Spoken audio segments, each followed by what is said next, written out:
Okay, Assalamualaikum warahmatullahi wabarakatuh. Tuan-tuan sekalian, Alhamdulillah kita kita sedang berada di hadapan Tigang. Okay, kita sedang berada di sisi sebuah bangunan yang berada di samping Masjid Nabawi, yang mana Masjid Nabawi berada di kanan saya. Manakala sekarang ni kita lihat struktur di belakang ini adalah sebuah bangunan yang kita beri nama dia adalah Masjid Al-Ghamamah. Dia ada nama lain, Masjid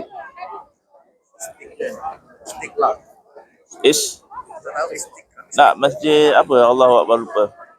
Tapi yang glamour nama dia adalah Masjid Al-Ghamamah lah. Okey. Apa yang berada kat sini? Apa yang berlaku dekat sini? Mungkin di antara kita dia yang dah tahu. Zubair dah tahu, Imam dah tahu, K.On dah tahu. Jadi kita sekadar berkongsi saja, bukanlah kita nak mengajar. Refreshment. Di zaman Rasulullah sallallahu alaihi wasallam, di sana adalah Masjid Nabawi. Tetapi di waktu solat hari raya Aidilfitri ataupun Adha, lazimnya Nabi Muhammad bersama sahabat-sahabat tidak solat di masjid.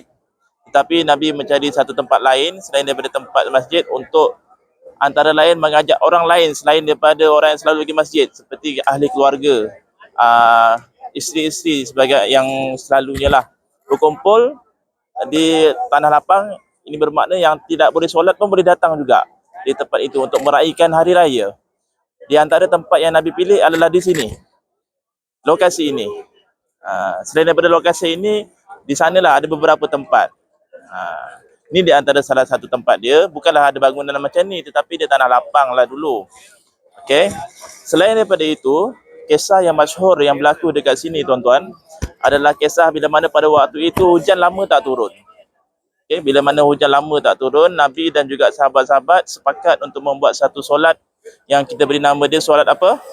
Solat istisqa, iaitu solat minta hujan. Sejarahnya pada waktu itu ketika mana Nabi dan sahabat-sahabat sedang solat, di sini awan mendung datang, lantas hujan pada waktu itu. Jadinya peristiwa awan mendung itulah yang diingati sebagai peristiwa tempat ini diberi nama Masjid Al-Ghamamah, iaitu awan mendung.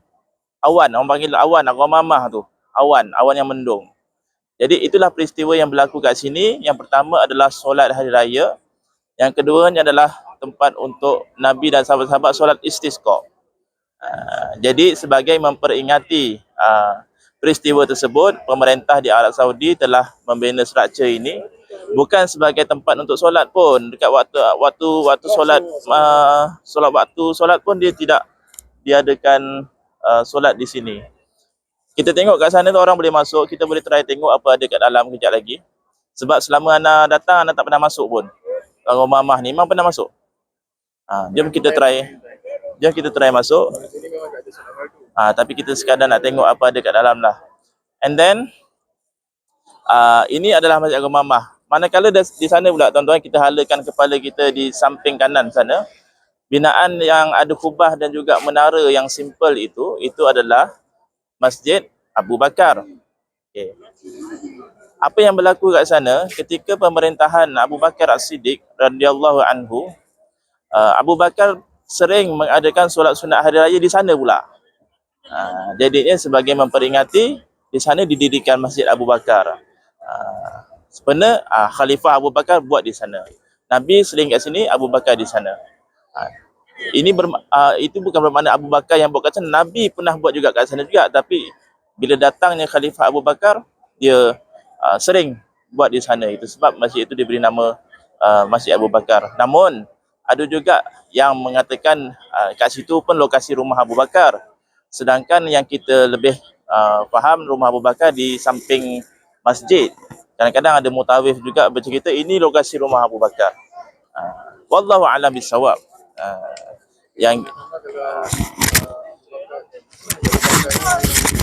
Dibangunkan semula waktu pemerintah waktu Khalifah Uthman, kan? Khalifah Uthman yang mula bangunkan balik Masjid Abu Bakar, Masjid Ramamah dibina cantik lah untuk sekadar memperingati. Masuk masjid ujung sana, Masjid Ali kan. Kita yang Nanti kita pergi sana. kita lari dulu. Hah? Cerita dulu apa yang berlaku kat Masjid Tak Ali. tahu. Okey. Jom ada nak kongsi. Kita kongsi, bukan kita mengajar. Jujurnya tak ada apa pun nak kongsi sebab banyak yang ikut je mutawif diorang ni. Diorang ni sahabat Ana lah yang mutawif, yang merakam video tu pun Zubir sahabat Ana. Kami ni mengikut je lah sebenarnya. Tapi yelah, bila dalam Islam tu kita kata masjid, orang ingat tempat sembahyang. Jadi kebanyakannya dalam kepimpinan Islam yang anda nampak sini, diorang bina masjid sebagai tanda memperingati sesuatu peristiwa dalam agama kita. Kalau salah betulkanlah ya. Jadi bukan bermesejkan, masa tak naklah dia buat satu tugu negara ke ataupun tugu manusia ke. Jadi sebagai simbol kepada Islamik tu dia buatlah masjid, dinamakan kawasan tu masjid. Wallahu alam. Itu tambahan. Zubir ada? Sikit. Kata-kata. Bismillahirrahmanirrahim. Assalamualaikum warahmatullahi wabarakatuh. Kongsian yang live dan juga kita rasa straight to the point dan kita direct dapat tengok real. Biasanya kalau kita dengar majlis ilmu, kita dengar, kita bayang dan kita macam-macam orang akan bayangkan masing-masing lah. Tapi ni real kita dapat peristiwa yang berlaku melalui kepada tempat-tempat sejarah yang ada. Dan juga perlu untuk kita menginsafi yang paling penting sekali, dan juga kita mengingatilah segala kerja buat yang telah dilakukan oleh baginda junjungan kita Nabi Muhammad sallallahu alaihi wasallam dan juga para sahabat. Nak ceritanya, digambarkan dengan kisah yang diceritakan tadi, kita tahu bahawa Islam itu sangat lengkap, yang mana kedatangan Islam itu bukan saja agama itu agama wahyu, tetapi ianya dipimpin dan diajar oleh baginda. Bila mana ada peristiwa kemarau, hujan tak turun-turun dan masyarakat atau rakyat pada ketika itu sangat perlukan kepada air hujan, maka Nabi anjurkan dan Nabi buat satu acara, iaitu mohon pada Allah Subhanahu Wa Taala dengan solat istisqa untuk memohon supaya turunnya hujan. Jadi apa yang nak digambarkan, Nabi dia tak ajak orang untuk dengar apa yang dia cakap semata-mata, tapi Nabi ajak orang menuju kepada Allah, apa-apa pun minta pada Allah. Jadi itulah di antara peristiwa-peristiwa yang salah satu sahaja kita dengar segala tindakan tu dibuat, Nabi ajak direct semua rakyat, semua masyarakat untuk bertuhankan Allah Subhanahu Wa Taala. Itu saja kot perkenalan untuk perkongsian awal, insya-Allah.